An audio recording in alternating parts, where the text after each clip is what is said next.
nos guía con precisión. Eric Presa siempre al pie del cañón, Ajá, perro. sin error. Eso es, ¿qué tal? ¿Cómo están? Bienvenidos una vez más a su programa La Minuta, a un programa especial.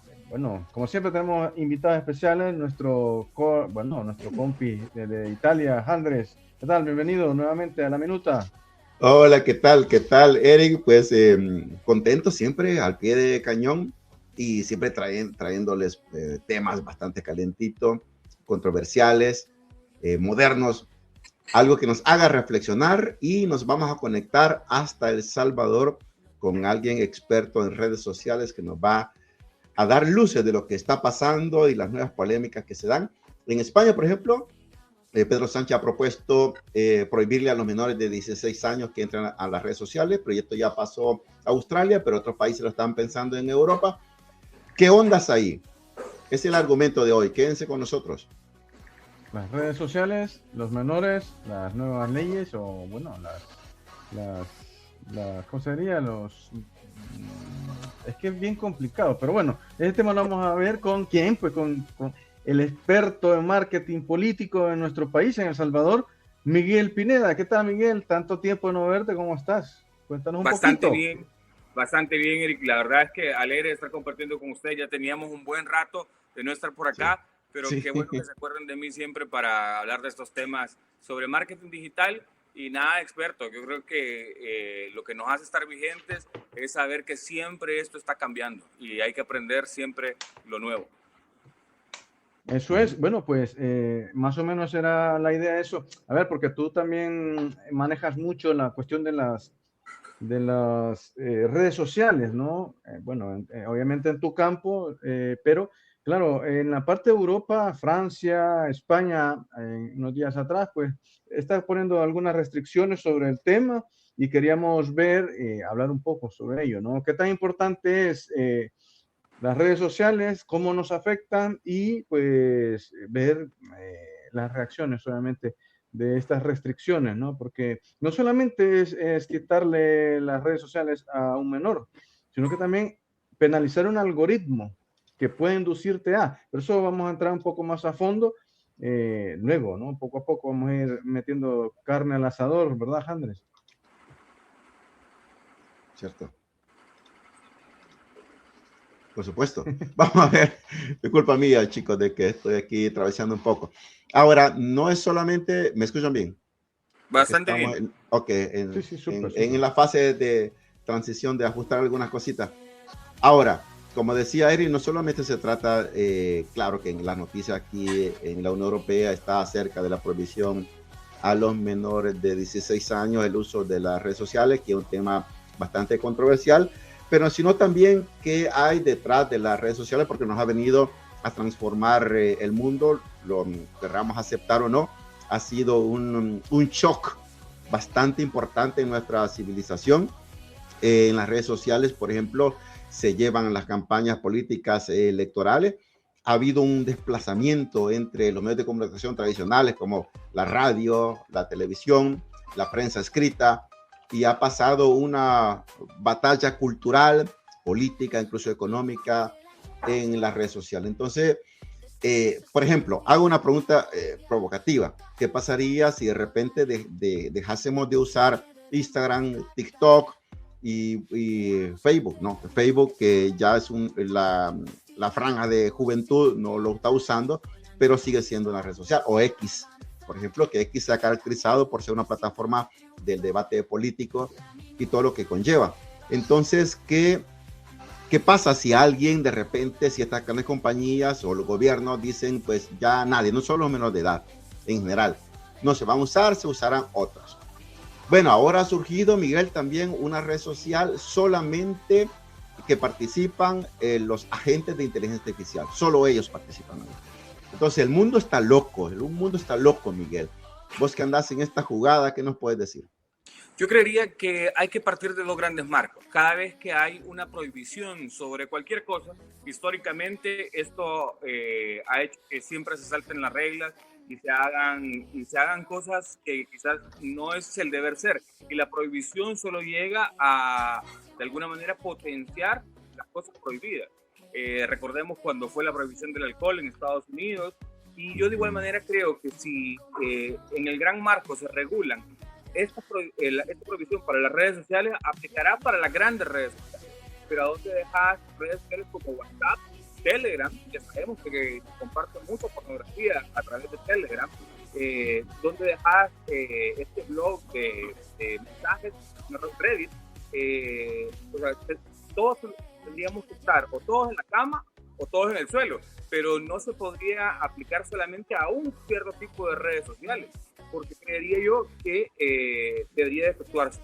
Lo veo positivo en el área de que ya esta prohibición o la educación o este control ya no solo tiene que depender de los padres de familia, sino también del gobierno, de las escuelas, y eso se hace, y de algoritmo, perdón. Si eso se hace de manera conjunta, yo creería que es una prohibición que se puede llevar a cabo y se puede llevar adelante.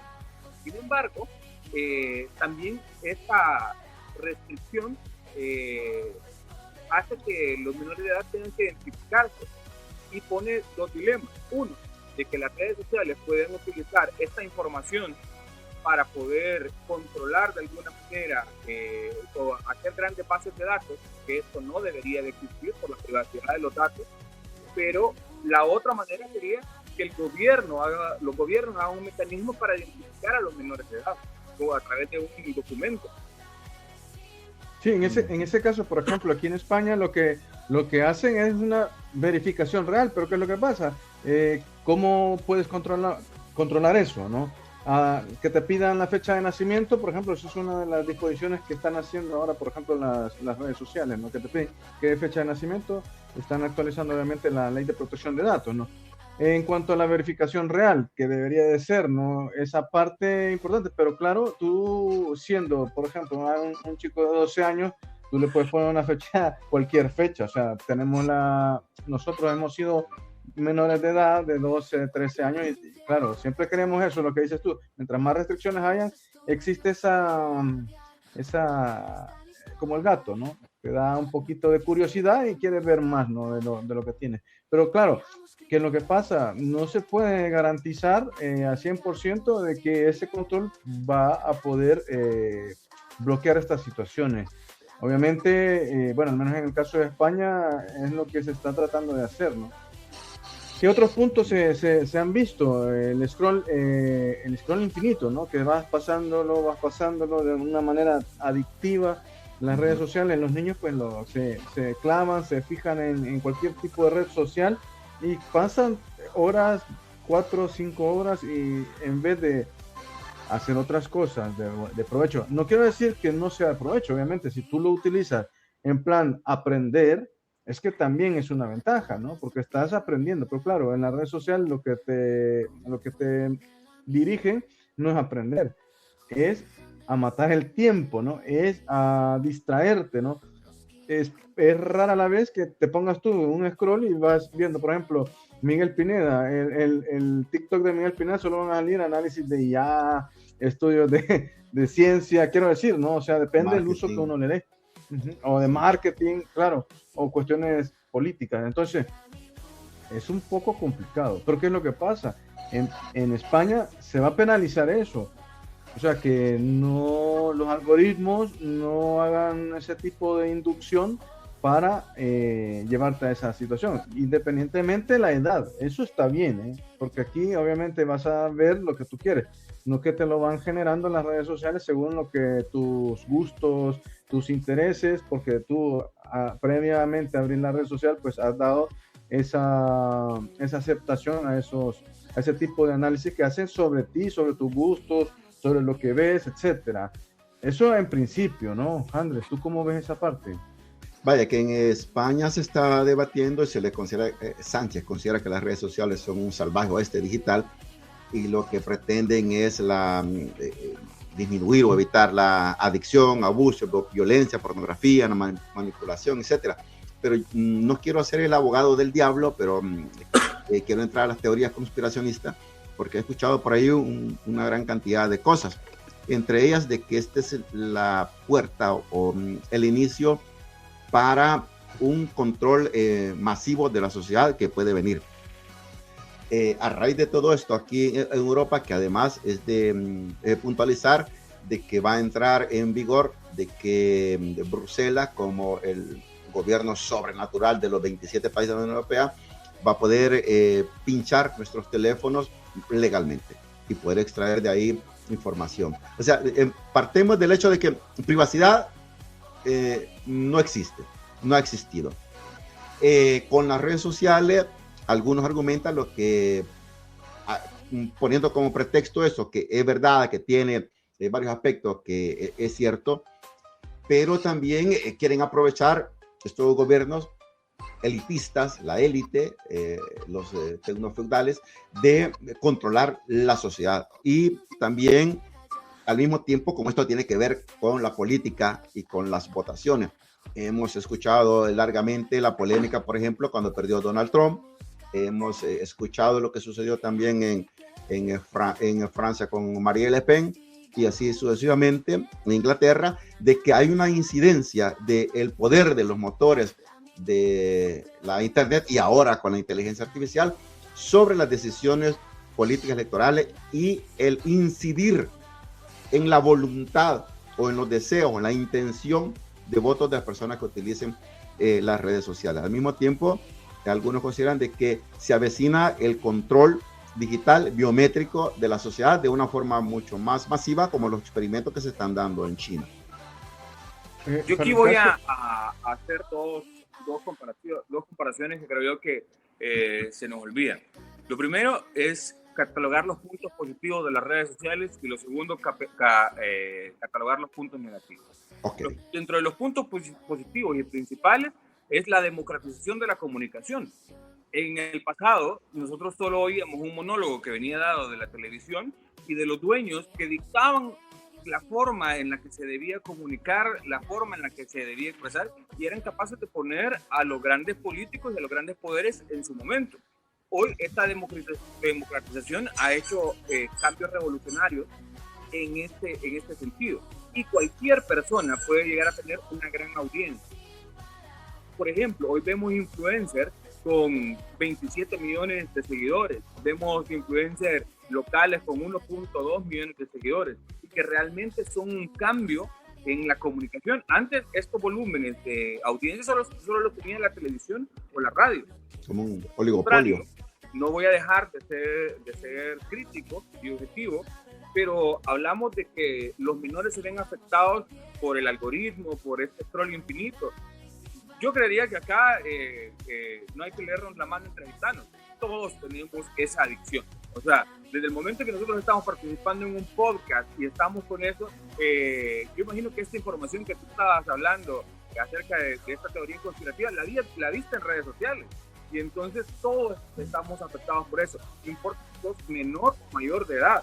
Esta manipulación de algoritmos es lo que realmente tiene enferma a la sociedad. Yo tengo, podrá parecer que no, pero la mayor parte de mi contenido o es político o es cristiano.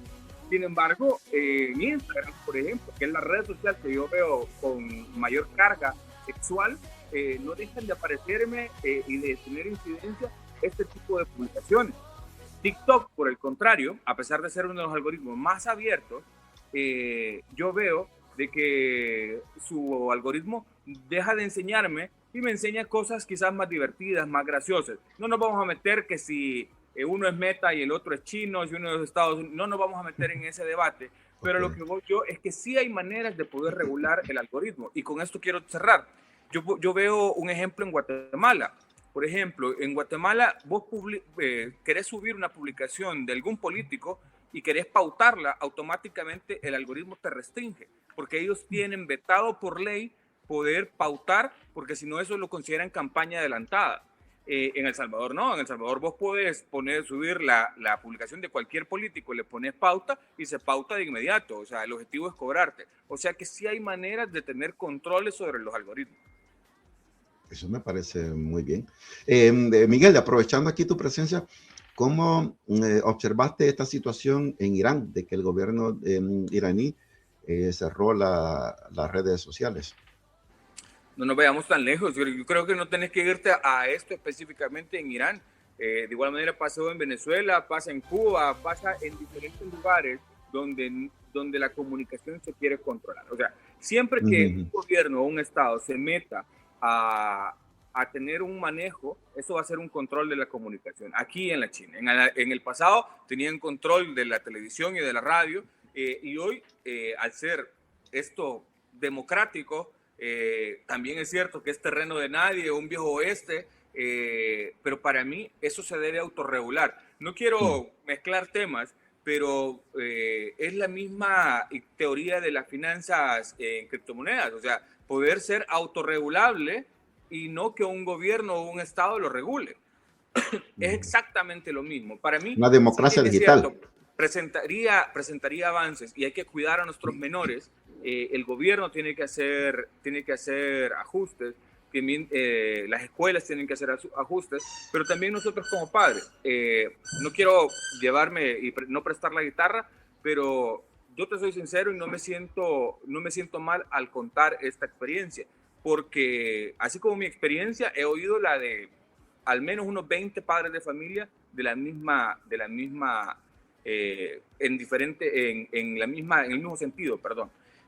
Yo tuve un problema con mi hija a una temprana edad. Yo no le había dado celular, porque yo lo había dejado para entregárselo hasta los 13 años. Yo les entrego a mis hijos un smartphone de última gama, porque yo quiero hacerlos que ellos vayan un poco más rápido respecto a esto.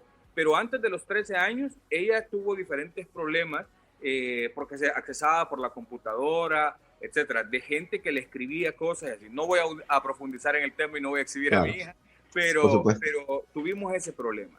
Pero así he escuchado problemas de otros padres de familia que han acosado a niñas, que le han puesto el rostro de la niña y cuerpo de mujeres, y han pasado procesos penales, hasta penales. Y otros de ciberbullying.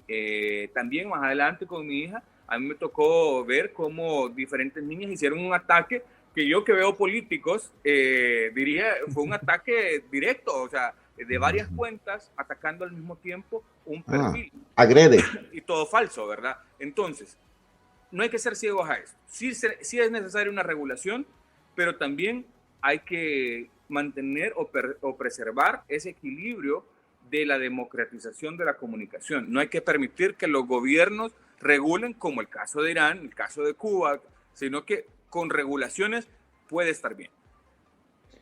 En el caso habla de democracia, y este punto lo voy a agregar porque Elon Musk, por ejemplo, hizo obviamente un comunicado, ¿no? Cuando criticó duramente a Pedro Sánchez, llamándolo o calificándole tirano y traidor del pueblo español.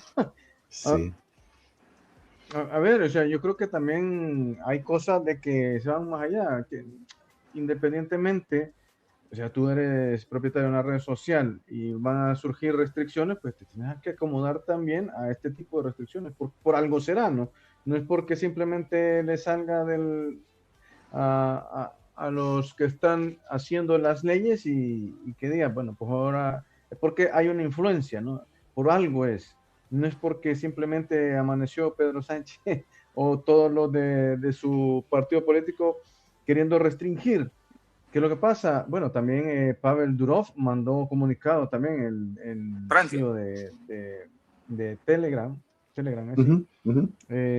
fue también muy duro, ¿no? Con respecto a esto, porque, o sea, según ellos, nosotros estamos viviendo aquí en España una dictadura, ¿no? Al estilo de Venezuela, lo dicen mucho, ¿eh? Y claro, se maneja cuestión política, pero al punto que voy yo, o sea, para que estos CEOs den ese tipo de opiniones es por algo, ¿no? No es contenido, digámoslo así, que un menor pueda consumir, porque depende también, como decías tú, Miguel, desde el principio, los padres tenemos mucha responsabilidad sobre ellos, depende de nosotros, pero claro, nosotros no estamos en todas partes, nosotros no podemos estar cuando ellos están en el colegio, cuando están en extraescolares, incluso cuando están solos en casa. puede ser, porque ya están mayores, etcétera, etcétera, pero 12, 13 años, 14, 15, 16 años, no los puedes controlar. O sea, es complicado con esta situación, aunque tú te pongas el control parental, ya sea en el móvil, ya sea en el correo electrónico, donde sea, no puedes controlar. ¿Por qué? Porque es lo que pasa. O sea, viene otro que no tiene ese nivel de restricción o ese nivel de seguridad y pone otras cosas, ¿no? Entonces, él al final lo va a ver, sea a través medio suyo o a través de otros medios, ¿no? A través de otros compañeros, otras, etcétera, o amigos, que como lo quieras ver. Entonces, claro, no es como nosotros tampoco vamos a educar. Sí que debe de haber restricciones en cuanto a la cuestión sexual, en cuanto a la cuestión política, porque a partir de esa edad, desde los que 10, 11, 12 años te estás preguntando, o sea, porque ven incluso en clase, ¿no? Cómo son los sistemas políticos Sí, en además, cada sí. país. Entonces Además que van se entra en la edad construyendo, de la pubertad, adolescencia. exacto, van construyendo ellos lo que es una conciencia política también, ¿no?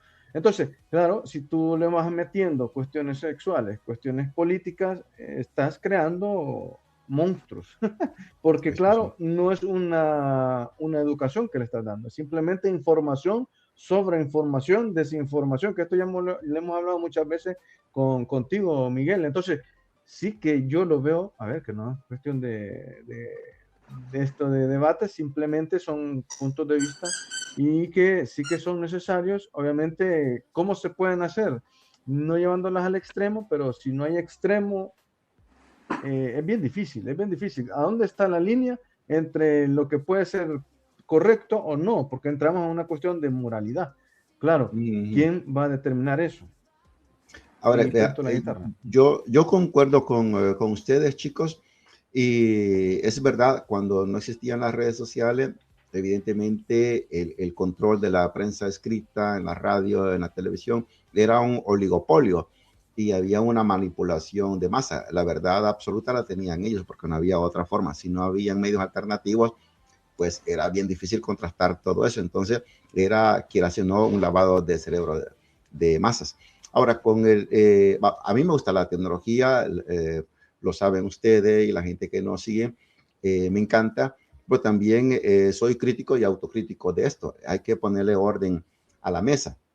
Ahora, con el tema de Telegram, en el incidente que se dio de que capturaron momentáneamente en Francia el creador de esta plataforma, en realidad ahí hay bastantes aristas. Una de ellas es porque los gobiernos quieren pinchar y entrar a las mensajerías, a Telegram, Signal. a Messenger, Signal, exacto, a WhatsApp, quieren entrar en todo. Entonces, Telegram, por ejemplo, yo he estado en grupos en Telegram donde pasan imágenes crudas de la guerra de Ucrania que no puede ser pasada por YouTube porque la bloquean absolutamente. En cambio, en Telegram sí era posible pasarlo. Entonces, ellos también querían tener un control acerca del contenido que se pasaba interno en Telegram. Ahora, aquí hay varios puntos de vista. Este mensaje que mandó Elon Musk a España también nos tiene que llamar la atención porque en primer lugar son empresas privadas, Facebook, Instagram, X, todos estos pertenecen a una persona o un consorcio y ellos su objetivo es obtener una ganancia, utilidad, una rentabilidad. Entonces, cuando un Estado quiere poner restricciones, obviamente que a ellos no les gusta, no les parece, porque ellos se sienten tocados en sus intereses íntimos. Y ahí es donde entra la palabra provocativa, que lo están llamando en esta semana en España, estos tecnofeudales, ¿no? De que son los señores que antes eran los terratenientes, ¿no? Los feudales, que tenían las tierras y las alquilaban. Ahora no, son estos señores que nos alquilan sus plataformas digitales e incluso las nubes para almacenar nuestra información. Ellos son los señores feudales y nosotros pagamos para obtener ese préstamo de esos servicios. Ahora, es ahí donde tenemos que encontrar la sociedad, porque este es un problema cultural también de nuestra civilización, un equilibrio en donde los dueños de estos poderosos motores de Internet tienen que acomodarse a las leyes nacionales y que no afecten. Nosotros velamos por la integridad de nosotros las personas, ¿no? Y de los indefensos, que son los menores de edad, sobre todo en las edades esas que hablábamos de la explosión de hormonas, pubertad, adolescencia, y también donde se da un montón de bullying, un montón de abusos sexuales de imagen, audio, videos y de todo tipo de cosas que generan. Un mínimo de orden tiene que haber. También comparto la idea de Miguel, que por supuesto la utopía es de que esto sea una plataforma de democratización de la información y donde nadie pueda privarse la oportunidad de expresarse libremente, donde no sea censurado. Por ejemplo, hay alguien que es crítico a X gobierno y no lo invitan en los canales de televisión tradicionales porque están financiados por gente cercana a los gobiernos, por ejemplo, en la radio. En cambio, en las redes sociales lo puede hacer libremente. Entonces, tenemos que, como humanidad, llegar a una convergencia de un equilibrio en estos temas. Hay una cuestión antes, perdón, Miguel, con respecto a eso, la democratización de los medios de comunicación. Si bien es cierto, claro, hay un dueño detrás de una red social grande, por ejemplo, Twitter o X ahora, con el cual Elon Musk, ¿no?, la compró al final. Entonces, lo que quiero decir con esto, y claro, se ve afectado de cierta manera, pero que al final, por ejemplo, si alguien está comentando en contra de su ideología o en contra de su negocio, ¿qué maneras hay de confrontarlo? Porque imagínate que te mandan bots, por ejemplo, si tú estás criticando la parte de política, por decir algo, ¿no? Te mandan mogollón, te mandan un batallón para atacarte y dejarte out. Entonces, claro, no hablamos de una democratización con respecto a las redes sociales porque hay alguien que las dirige, hay un CEO, obviamente como toda empresa, hay una cabeza que dice, este es el lineamiento y bajo esto vamos a trabajar. Pero ¿qué es lo que pasa? Claro, llega al nivel de Estado, ¿no? ¿Cómo podemos nosotros restringir? ¿Cómo nosotros podemos influir o poder llegar a una red social? A través de restricciones, a través de las leyes. ¿Por qué? Porque en primer lugar las redes sociales utilizan los datos de las personas cuando existe una ley de protección de datos. Entonces, ¿cómo las tienen que utilizar? Segundo, el tipo de contenido que puede ser restringible o no. ¿Quién lo va a regularizar? La misma red social no lo hace, no lo ha hecho. Lo hace porque a partir de una ley es que lo hacen. Si no existiera una regularización detrás, no hicieran ningún tipo de restricción. Entonces, es bien difícil decir de que la red social es abierta, una red social sí tiene, o sea, en el marco podría ser, pero claro, como hablamos de utopía, esto no debería de pasar, ¿no, Miguel? Yo tengo varios puntos, tengo demasiados elementos de lo que dijo Andrés y de lo que dijiste tú, que creo que se me van a escapar varios, pero creo que estamos mezclando un poco la postura de los CEOs de las redes sociales con lo que está pasando en España, y voy a tratar de ordenar un poco para poder decir lo que quería decir. Creo yo que si de esto no será aplicable, o sea, una cosa es que quede escrito en la ley, pero de no ser aplicable realmente, eso no va a pasar de ser un marketing político y algo que está empujando el presidente de España para poder posicionar un tema. Pero si no es realmente aplicable, no pasa de eso. Número uno. Número dos, yo sí quiero, voy a hacer algo polémico con esto. Andrés, ¿tú fumas? No. ¿Fumaste alguna vez en tu vida? Intenté. ¿A qué edad intentaste? En la adolescencia. ¿Cuántos años? 16, 17. ¿Y la ley decía que era permitido? Es una buena pregunta. O sea, la ley decía que no se le podía vender a los menores de edad. Yo empezaba a los 13 años. Igual nos vendían, Andrés. O sea, ajá, exacto. Sí. No le pregunto a Eric porque se mira que ha sido un hombre impoluto toda su vida. Exacto, pero, íntegro. Yo a los 13 años yo hago el mea culpa. Venderme de político, sí. y comenzaba a fumar. Y la ley, a pesar de que lo impedía, siempre tenía esas ranuras, esas fisuras. Entonces, por ahí parto de que es realmente bien complejo elaborar una ley como esta y que se lleve a cabo en su totalidad. Lo que sí creo que es positivo del veto es que sube el estándar. O sea, definitivamente necesitamos que las plataformas hagan estas regulaciones en cuanto a menores, exclusivamente en cuanto a menores, que de alguna manera los protejan. Lo segundo, reduce la exposición temprana.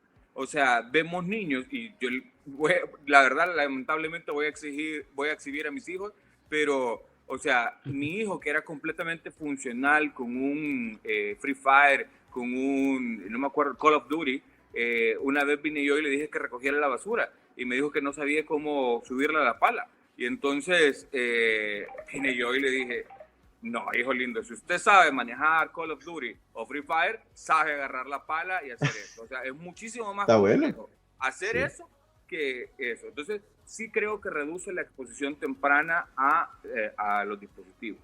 Y lo último es la señal cultural. O sea, mi propuesta, ¿cuál sería? Que va más allá de una ley, que haya educación digital en los colegios y la escuela. O sea, creo yo que partimos de eso. Ya debería de haber una materia como existe matemática, lenguaje, estudios sociales. Ya debería de haber una materia básica que desde temprana edad les haga aprender sobre temas digitales a los niños. O sea, estamos en una época que me pareciera hasta tonto que no exista eso en las edades tempranas, desde maternal, kinder, etcétera, poder ir creciendo en esta cultura para saber que, por ejemplo, a los 13 años tú puedes optar por tener un teléfono celular. A los 13 años, 14, 15, 16 años, lo que se estipula en los países, puedes optar a abrir tus redes sociales. Por ahí.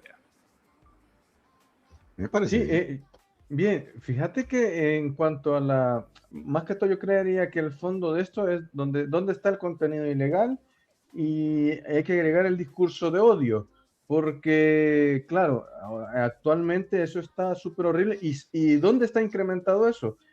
En los menores de edad, ¿sabes? O sea, es una barbaridad escuchar niños o chicos menores de 12, 13, 14 años diciendo barbaridades en cuestión de discursos de odio, cuestiones de sexo. O sea, que si las dijimos nosotros cuando nosotros teníamos esa edad,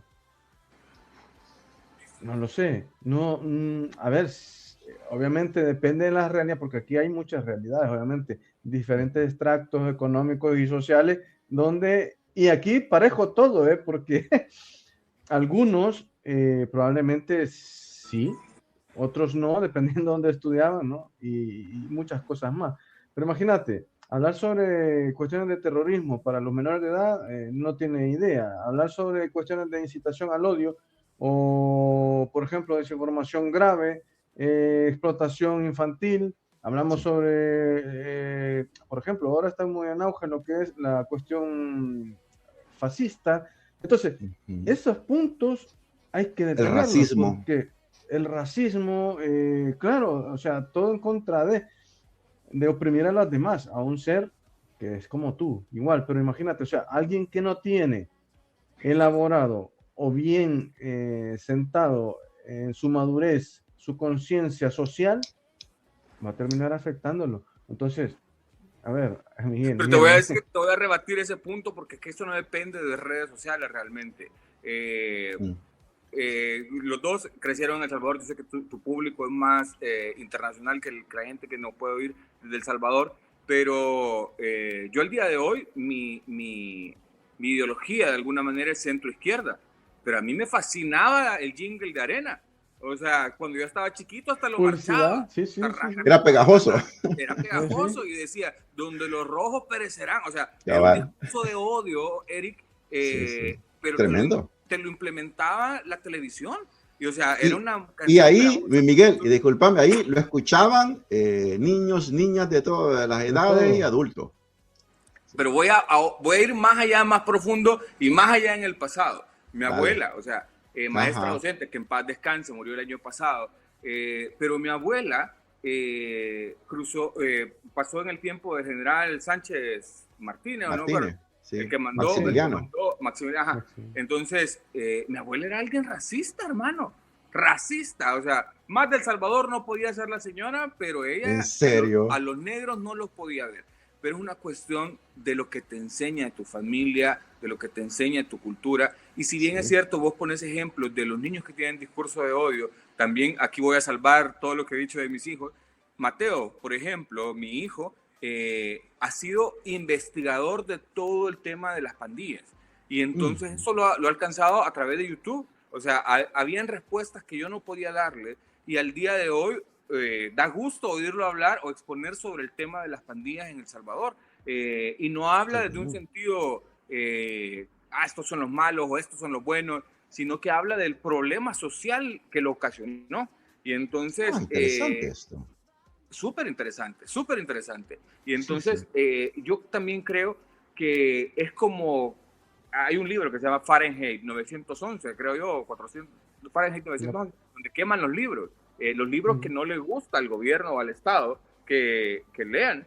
Es exactamente lo mismo. O sea, creo yo que tener la libertad, pero tener la educación para saber qué información buscar o qué no, o qué información evitar, parte de una educación más integral de la escuela, la familia y el gobierno, pero sin hacer restricciones.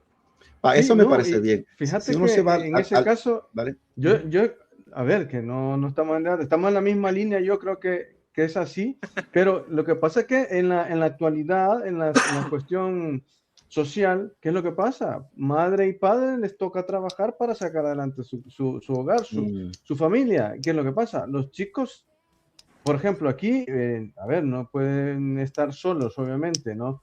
Pero imagínate tú una familia donde no tenga los recursos, que les toca ir a ambos a trabajar, queda solo el niño necesariamente. Claro, no podemos... entonces, ¿quién va a controlar eso?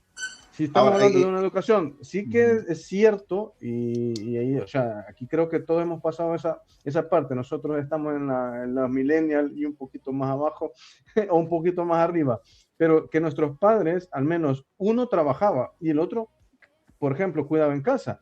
Claro, puedo decirlo, o sea, o un abuelo, pero había una persona mayor que te daba la educación moral y ética, que también la daba en el colegio. Por ejemplo, en El Salvador, esta materia se quitó. Después, no sé, más o menos no me recuerdo más o menos la fecha, el año, perdón. Pero lo que te quiero decir, que ya no se da. Lo que decías tú, es una materia importante la cuestión de la informática, la cuestión de la ética y la moral, porque también van relacionadas. Entonces, ¿quién lo va a hacer? ¿No vamos a hacer nosotros los padres, darles, si tuvimos una educación ética y moral? Claro, esto es relativo. Entonces, ¿qué es lo bueno? Sí. ¿Qué es lo malo que yo le voy a enseñar? Que yo pueda enseñarle y que él pueda ver y que pueda ver en otras realidades con otros padres o con otros compañeros que no es lo mismo. Entonces, claro, es un poco complicado, la verdad, pero sí que el objetivo debe ser ese, nosotros como padres, darle la mejor educación en cuanto a la cuestión ética, en cuanto a la cuestión moral y en cuanto a saberse comunicar, porque eso es muy importante hoy en día. Yo ahí quiero, no sé si les pasa, mis hijos están ya en edad prejuvenil, 16 y 15 años, son los que van a cumplir, y entonces... Adolescencia. Yo les voy a hacer remembranza de qué es lo que hacía, y no existía en las redes sociales, o no como en el auge de ahorita. Pero yo a mis 16 años tomaba, fumaba, andaba en discotecas donde no se podía por ley ni tomar, ni fumar, ni andar en esos lugares. Hoy mis hijos no han probado a la fecha un cigarro, una cerveza. Yo fui de viaje con mi hija porque por sus 15 años el año pasado, y yo le dije, mira, ¿no te da curiosidad? Y me dijo, no, los veo a ustedes practicándolo y no. Y realmente los números también dicen que los jóvenes de hoy son los que menos tienen consumo de tabaco, alcohol y otras sustancias. Entonces, yo también creo yo que este boom, este ver exceso de información en las redes sociales de alguna manera también autorregula a los jóvenes, pero estamos hablando que ya tienen 15, 16 años. Obviamente con edades menores, de los 1 a los 10 años, de los 10 años a los 13 años, hay que ser un poco más cuidadosos. Y por eso sí estoy a favor de poner esta verificación de edades, pero también hay que ver el lado positivo de estas cosas. Que esto, chicos, es relativo, porque pueden haber estas restricciones de edades, pero si el hijo entra con el perfil del padre o la madre, pues se cae todo esto, se derrumba todo eso. Ahora, yo estaba leyendo... Echa la ley, echa la trampa. Echa la leche, echa la trampa, bravo. Yo estaba leyendo algunos académicos de España, decían de que en la mentalidad que tienen, ¿no?, formada ellos en su formación científica, decían que de 0 a 6 años, 0 teléfonos, 0 móviles. 0 pantallas. Ajá, de 0 a 6 años. De 6 años a 16 años, 1 hora diaria y 2 horas en la escuela solo en el sentido didáctico. Así plantean algunos. Mientras otros dicen de que se le tiene que enseñar a utilizar la informática desde el kinder a la niñez. Ven, son dos posiciones que contrastan, porque quizás como existe un viejo mundo que no termina de morir y un nuevo mundo que no termina de nacer. Y ahí nos encontramos enfrascadas en este claro oscuro de la historia que nos está tocando vivir. Con los temas que ustedes han planteado, yo estoy de acuerdo, porque no es solamente responsabilidad ni de la escuela, ni del hogar, ni del Estado, o de los gobiernos, si lo queremos llamar así, sino de toda la sociedad en general, incluyendo a estos grandes magnates, empresarios y propietarios de todas estas plataformas. Ahora, los valores cívicos morales, a mi forma de recordar, siempre se han intentado implantar en las escuelas. Bueno, a mí me tocó en las horas sociales aplicar esa materia de valores cívicos morales y todas esas cosas. Lo que pasa es de que estamos en tiempos modernos o en modernos tiempos, como dijera Dagoberto Gutiérrez. ¿Por qué? Miren, hoy en las redes sociales, al menos lo vemos en este ambiente aquí, el bullismo es uno de los elementos más dramáticos que se vive.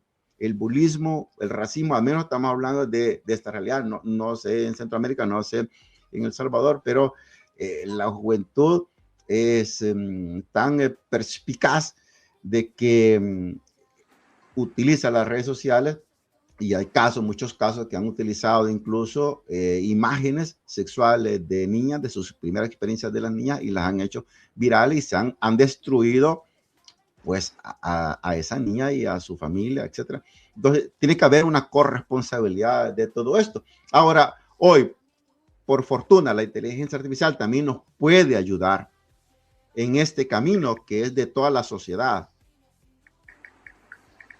Sí, no, totalmente de acuerdo. Sí que cuando hablamos sobre la inteligencia artificial, incluso pues lo hablábamos en otro podcast pasado, era qué uso le doy yo, ¿no? Entonces, de ahí depende, de ahí parte todo. Y claro, la responsabilidad tuya, tú vas a estar hasta donde puedas estar. Entonces, para poder enseñar, quiero decir, en el caso de las redes sociales, hay, por ejemplo, lo que decía Miguel, ¿no? Hay youtubers, hay tiktokers que tienen cantidad de seguidores, 20, 30, 50 millones, no sé, o que se supone que son influencers, ¿no?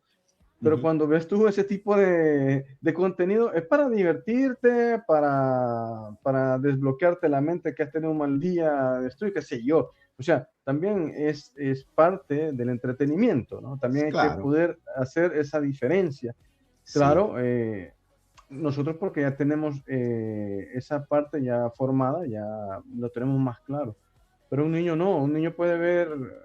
Claro, es que si estamos hablando de quien tenga redes sociales, incluso hasta 16, 17, 18 años, todavía está fresco el cerebro de uno, o sea, se está formando todavía en sí. Es bueno, claro, dependiendo del uso que le vas a dar. Para eso, las cuestiones de las restricciones sí que vienen bien, pero también viene la parte educativa que decía Miguel, desde casa, que se tiene que ir agregando un poco más a esto. Voy a hacer una breve pausa, un paréntesis para darle las gracias a todos los que nos escuchan en el podcast de La Minuta. Nos escuchan en todas partes del mundo, voy a decir algunos, por cierto. En Estados Unidos, ahora mismo, pues nos escuchan muchas personas en Estados Unidos, en Francia, en Alemania, incluso en Hong Kong, en España, en El Salvador, en México, en Italia, en Colombia, en Irlanda, en Argentina, ojo, en Argentina, en Chile, en Canadá, en las listas donde aparecemos, donde nos escuchan más, estamos en Italia, en Alemania, en Estados Unidos, Argentina, Colombia y España. Así es que muchas gracias a todos por escuchar obviamente el podcast de La Minuta sobre estos temas que hemos venido ampliando. Así es que un saludo enorme. También estamos en una radio en Los Ángeles, Andrés. Sí, por supuesto, estamos iniciando en una colaboración con una radio en Los Ángeles, California, que sale también nuestro podcast. Así que un saludo a nuestro amigo Mario Matute, que está parte en ese proyecto. Y yo quería aprovechar también de tomar la palabra, Eric. Tengo una pregunta que tiene que ver con las redes sociales, pero me parecía puntual lo que él mencionaba de que esto le da una calidad al debate de las redes sociales. Y justamente en Reino Unido, Australia, Bélgica, Francia y otros países están debatiendo apasionadamente este tema de las redes sociales, porque es como que, pues sí, se le ha dado luz a una criatura y quien se hace cargo de la paternidad, ¿no? Entonces, hay que guiar a esta criatura que hemos creado de las redes sociales. Así como la inteligencia artificial, tienen que salir madres y padres a un poco guiar el camino para que no sea un Frankenstein. Pero, bueno, Miguel, aprovechando tu presencia en nuestro podcast, conocemos tu trayectoria, somos amigos de hace muchos años. Ahora, el poder de las redes sociales en la política, en las campañas electorales, que también tiene que ver con este argumento. Yo me veo un poco trabado, pero no sé si me escucha bien. Si se me escucha bien, no hay ningún problema. Sí, se escucha. Está bien, buenísimo. Sí. Buenísimo.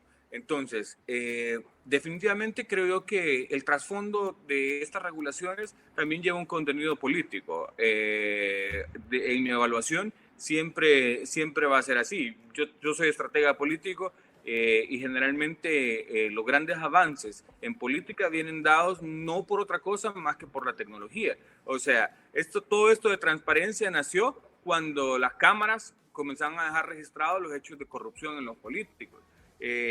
Y ahora que no me beneficia a mí el tema de redes sociales, ahora abordo el tema de redes sociales para poner restricciones. Se puede oír, y es un planteamiento conspiranoico si tú lo quieres ver, pero uno que está en el ajo de esto también sabe cómo funciona. O sea, yo hablaba del caso de Guatemala, y por ejemplo, el caso de Guatemala, la restricción se aplica, pero los que son los únicos que pueden colocar las pautas es el mismo Tribunal Supremo Electoral. O sea, está prohibido que ustedes lo hagan, pero yo sí lo puedo hacer. Y aún así puedo decidir a quién le pongo más y a quién le pongo menos pauta para difundir su mensaje.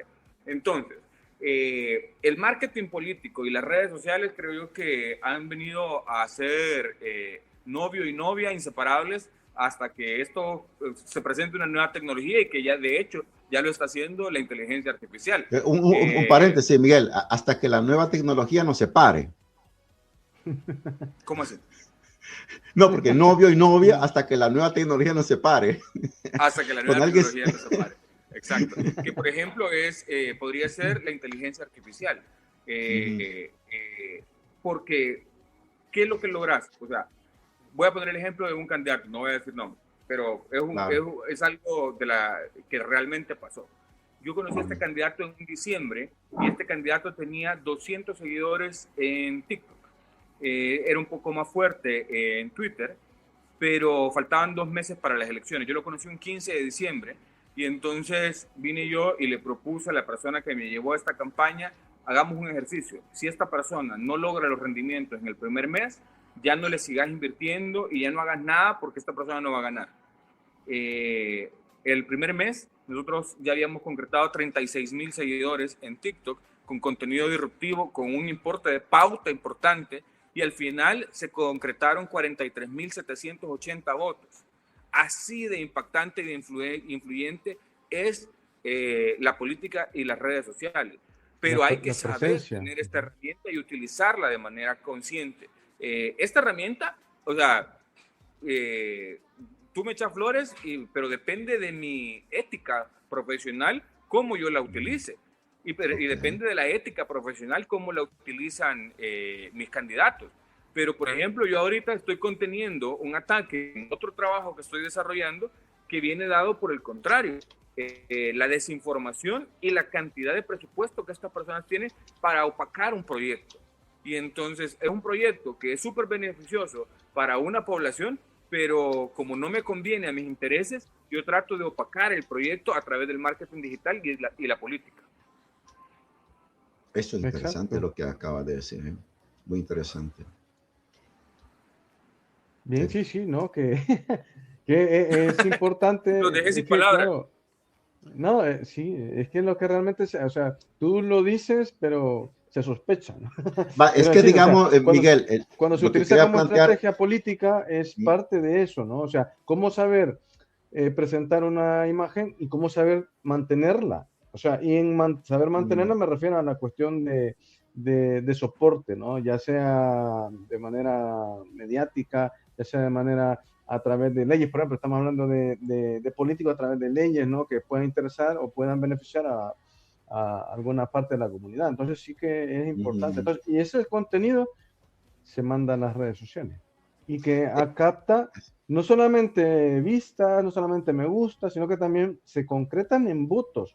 O sea, que es decir, que van y alcanzan un nivel no solamente en cuanto a redes sociales, ahí la importancia de la red social, porque tú puedes inducir, tú puedes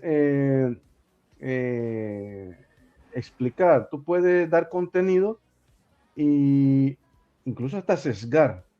¿Por qué? Porque depende de tu ética y allí es un punto también muy importante que lo ha dejado muy claro Miguel, que es lo que debe prevalecer en estos casos, ¿no? Más que todo en la cuestión política. Sí, yo quería agregar una cosa. En primer lugar, Miguel, que es propietario de una compañía de marketing político, le ha dado, ha tomado campañas de varios candidatos presidenciales. Evidentemente tiene una amalgama de conocimiento. Cuando planteabas, Miguel, me llamaba poderosamente la atención de la ética, es precisamente porque en una campaña electoral es una guerra mediática, hay golpes bajos, hay golpes bajos, entonces cuestión de la ética, pues sí. Ahora, porque el que se mete a la campaña electoral no se mete para jugar ni para perder dinero, quiere ganar. Si la apuesta, si alguien se sube al caballo ganador, es porque quiere llegar a la almendra, ¿no? Al poder. Y para eso le invierten pues millones y millones de dólares a las campañas de marketing. Ahora, antes, bueno, en la actualidad también, cada 30 segundos en la televisión, pues costaba un ojo de la cara. Pero hoy tenemos justamente las redes sociales de que llegan más directamente al posible votante. El posible votante puede comunicarse directamente con el candidato. Entonces, en tu trayectoria, en tu experiencia, porque yo lo veo que cuando entras cuando tomas un proyecto de apoyar a alguien, es como que entraras en guerra, que tenés que prepararte a lo peor, si es posible, que viene. Entonces, ¿cómo estudias el perfil de los candidatos y cómo estudias las diferentes redes sociales? Porque no solamente es X, no solamente es TikTok, no solamente Instagram, no solamente es Facebook, también está YouTube. Y bueno, ¿cómo puedes conjugar todas estas redes sociales, que es donde todos los usuarios abrimos todas las mañanas? Vale, vamos a ir por partes. Okay. Yo tengo muchos, ya te compliqué un poco la cosa. Muchos conocidos estrategas políticos que agarran a lo que llegue, ¿ya? Agarran lo que llegue y si tiene dinero, venga, que lo hacemos famoso. En mi caso, de verdad creo que yo tuve un gran maestro, lo conoció muy bien Eric y lo conociste tú, Andrés, fue Juan José Martel, y creo yo que esa formación a mí me ha dado carácter hoy en día para poder... Lo entrevistamos, Eric, en una ocasión. Sí. Pero esa formación me ha dado carácter hoy en día para poder decirle a algunos candidatos Ha sido tu mentor. Exacto. No voy a trabajar contigo. Creo que tenés que buscar a otra persona. Y así también elijo a los candidatos en los que mi raciocinio me dice es un muy buen candidato, es alguien que puede cambiar eso. O sea, al final no deja de ser una percepción personal, pero yo, a diferencia de quizás un común y corriente, me baso en datos. Yo hago lo que son escuchas sociales. Estas herramientas de escuchas sociales es análisis de Big Data. Y entonces hacen un diagnóstico del candidato, del problema, del opositor, de los que están gobernando, y entonces eso me hace tener datos para poder tomar mi decisión. Eso es número uno. Número dos, es muy difícil explicar esto de qué es lo que hago, pero yo he hecho ya lo he explicado en otras oportunidades, pero yo ocupo un método propio que se llama cuadrante del pensamiento multidimensional. Y entonces tú tenés que saber que por minuto son miles y miles y miles de publicaciones que la gente está emitiendo. Y entonces hoy lo complicado no es comunicar. Comunicar es bien fácil. Nosotros podemos entrar y sacar una comunicación. Lo que es complicado es impactar, ¿ya? Eso es lo complicado. Y entonces tenés que hallar la fórmula de cómo impactar en la comunicación y cómo llamar la atención. Voy a develar un secreto profesional, pero yo, a diferencia del pasado, que todos los secretos se guardaban y que no podías compartir la información, hoy la información es pública y está, y no es algo que yo no haya aprendido de otro lado. Pero lo que les quiero decir es que mi comunicación se basa en escuchar a la gente. O sea, si tenés una red social para hacer solamente una comunicación, un monólogo de voz a tu audiencia, y no estás escuchando lo que ellos te escriben y no respondes en tiempo real, no tengas redes sociales, mejor haz un anuncio publicitario, ¿ya? Y o poner un cartel. Exacto, o sea, entonces la comunicación que hace diferente a las marcas que yo represento es que yo me meto a escuchar lo que está diciendo el público y hacemos un mensaje en base a lo que está diciendo el público, ¿ya? En base a esa respuesta. Entonces, ahí es donde vos podés manipular de alguna manera la información si sos malintencionados. Pero ahí, discúlpame que te interrumpa, Miguel. Entonces, es ahí donde algunos plantean de que a la gente hay que decirle lo que quiere escuchar. No, ahí es la diferencia. Disentís de eso. Ahí está la ética. Yo pienso lo siguiente. Cuando vos ves demasiada confusión sobre un tema, vos puedes tener dos opciones. Confundirlos más o tratar de hacer esa lucha por aclarar los temas, ¿ya? Y entonces, ahí creo que es donde viene la fuerza o la decisión que toma un estratega digital, ¿ya? Sin meterse al debate, que es más duro que seguirlos confundiendo. Es más fácil seguirlos confundiendo. Y ahí, en tu caso, ¿qué haces? La construcción de la marca personal y de la narrativa del candidato. Por supuesto. Si tiene un bajo presupuesto. Es mentira. No, yo de verdad que creo que todo depende y volvemos al tema. Pero ahí está la provocación. Tiene que ser construir una marca personal, una narrativa. Exacto. De la campaña. Exacto. O sea, siempre va de la mano de eso. O sea, muchas veces yo me he reunido con candidatos y después de hacer el análisis me toca decirles ni se vista porque no sale en la fiesta, o sea, no sale al baile, o sea, no le da la personalidad, no podemos hacer algo si usted quiere. Digamos que sos bien honesto para no engañarlo. Exacto. Y hay varios colegas que te van a decir, mira, hagamos un estudio de opinión, pongamos gente y te quitan. Se puede revertir. Ajá. En cambio, como decimos en buen salvadoreño, no le das paja. Exacto. Acá, por ejemplo, hay un muy buen candidato que yo quisiera representar, que hemos tenido diferentes conversaciones, pero él no cambia su método. No, yo no voy a quemarlo, pero... Alguien pero que está viendo que no me lo mencionas. En San Salvador hay un candidato muy bueno, muy potable, muy de buen corazón, pero él no cambia su método y él sigue empujando su manera de trabajo en territorio. Él hace muchas activaciones en territorio, pero lleva 3 elecciones y no gana nada, ¿ya? Y sigue estando vigente. ¿Motivo? No voy a quemar, pero yo, por ejemplo, a él me gustaría ayudarlo Si pudiese hacer una crítica constructiva, ¿qué le dirías? Comunicación. O sea, primero el cheque. Primero el cheque. ¿Cuánto ahora? Pago por adelantado, pero no. Obvio. Es básicamente eso. O sea, que la punta de lanza hoy ya no está en eso. La punta de lanza está en la comunicación. O sea, de verdad que no voy a traer viejos temas, pero ¿cuántas veces ustedes no han escuchado que el mayor error del FMLN fue no comunicar lo que hacían? Lo he escuchado. Muchas veces. Pero también muchas cosas no las hacían. Esa fue la caída. No, o sea, todos los gobiernos hacen menos, ¿cómo es? De lo que prometen. Sí, exacto, o sea, yo estoy de acuerdo de eso, pero estando en Guatemala me decían recientemente, mire, me dice, es que a mí me gusta El Salvador, cómo está ahorita, porque las medicinas son más baratas a partir del presidente Bukele, y entonces vine yo y le dije, sí es cierto, son más baratas, pero eso no es a partir del presidente Bukele, y le dije a partir de cuándo entró la regulación de eso. O sea, yo no estoy defendiendo el FMLN, solamente que hay que saber comunicar. Más importante. A veces productos de la ignorancia política, o uno no sabe. Pero ya que te tenemos aquí, Miguel, vea, Eric, aprovechemos de esto. Piquemos dos temas. Espera que termine. Dale, pues, dale. Más importante que poner el huevo es cacarearlo. Aquí está el huevo, aquí está el huevo. Para que el gallo se haga responsable. Así es. ¿Qué vas a decir, Andrés? Si no, pues... aprovechemos lo que está Miguel aquí solo por dos argumentos. Vaya, el éxito mediático de Milei.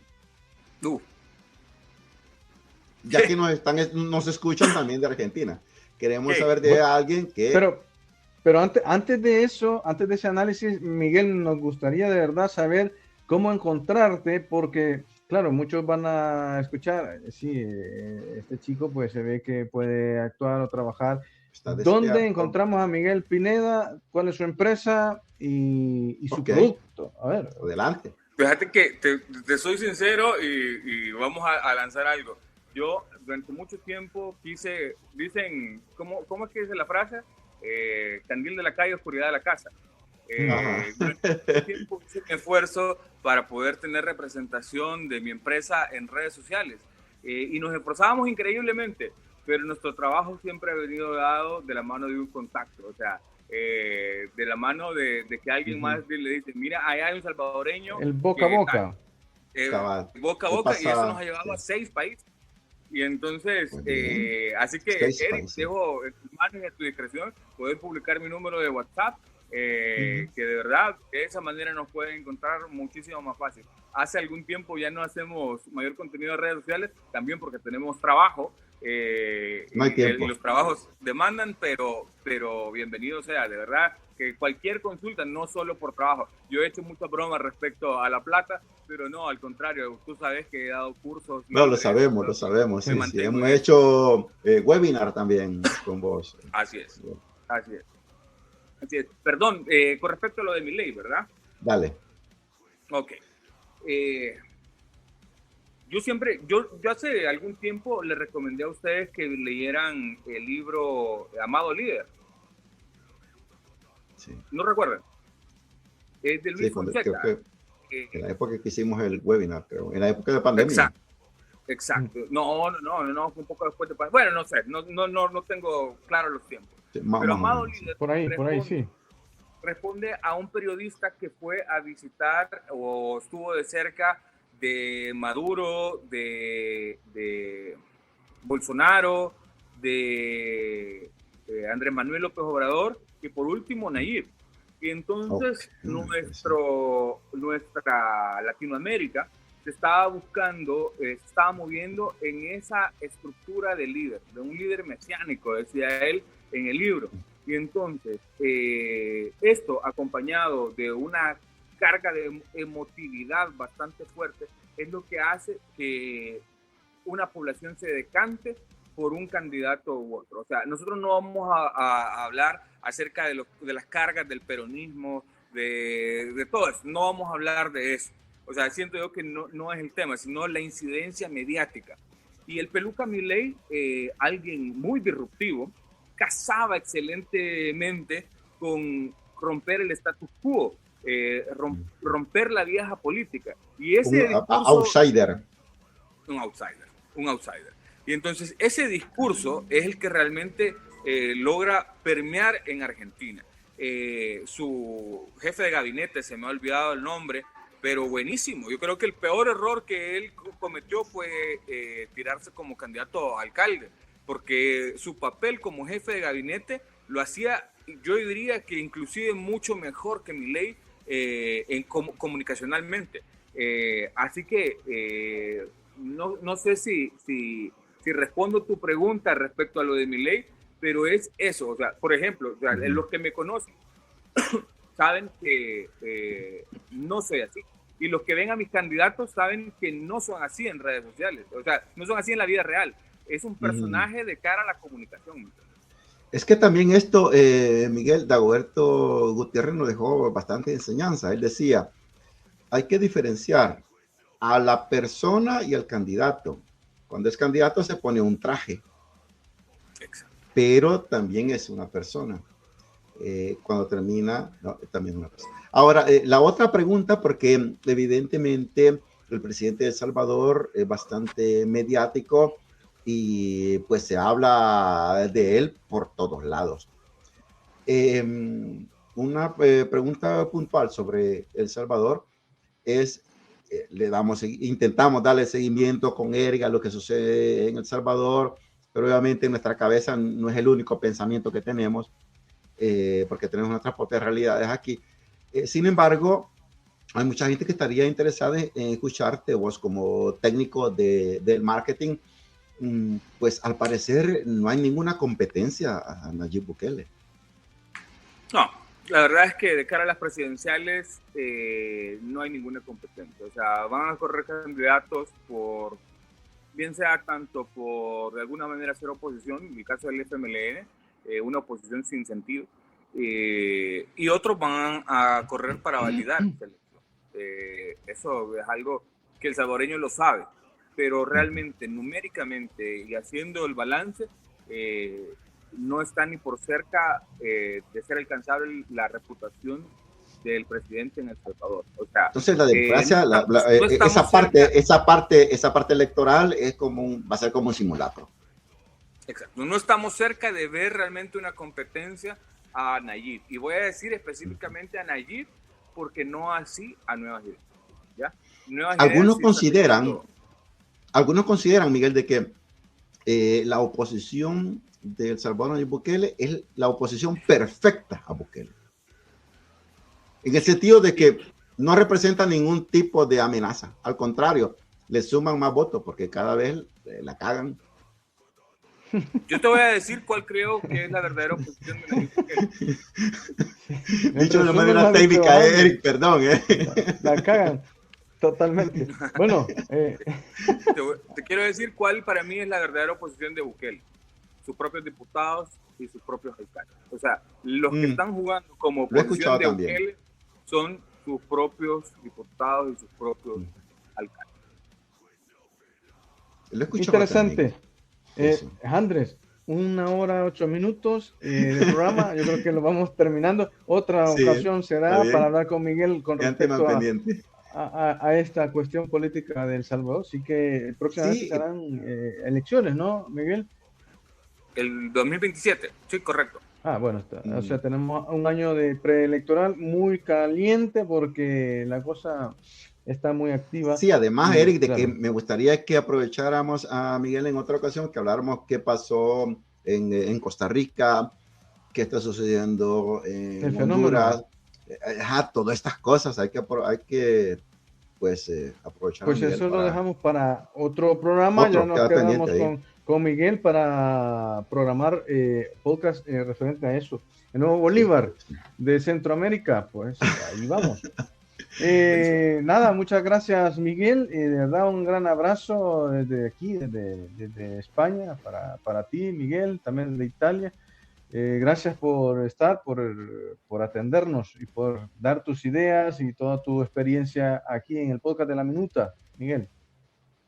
Un gusto, de verdad, un abrazo para ustedes. Ojalá que algún día me lleven, ni por fregar, jamás se sacan un pasaje. No, ya lo pensamos, ya lo planificamos con Eric. Para ayudarle en la campaña ya lo aquí alguno Sí, hay personas aquí que necesitan tus capacidades. Claro que sí, hombre.